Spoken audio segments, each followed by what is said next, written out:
قضية دنجي هفديتن فورم جيفين تشيد بن إيرو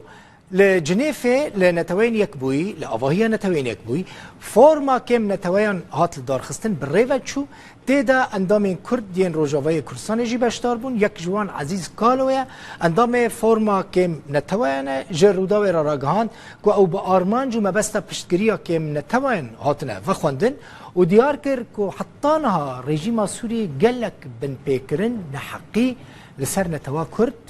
كريا من وقت كردك يرو الفيدا حاضر من عم جمجي هي أزاي بدنا أسكن جواره سر سوريا دمر جماعة أسد حتى وكيلو أوبوزيسيون سورية أم كرد حتى شخص أم تم ضحية داني أم شخص زحمتي كشيني شخام قربانية داني نتيجة وسياسة شاش وسياسة دكتاتوري وسياسة إنه تشجع الشركات قابيناك أم خوازي وك الفيدا يرو بدنا أسكن بهتر متحدة بهترين دعمه بدن جنجي كردجي يرو دورة جمازن لهيستن لسوريا ده 2011 ده شورش سوريا ده جه وكوديت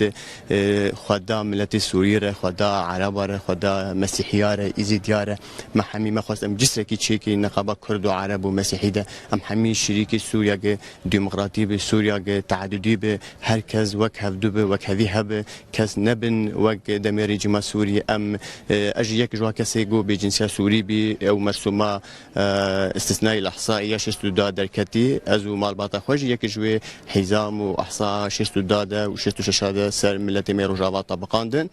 وحتى يرو ملتي مي قالك دركتي درجة حتى يرو أو ناس نما أجنبي قال ومايا بيا مشكلة جواره حتى الأوروبا قالك زحمتي جواره كشيني أو هويا صور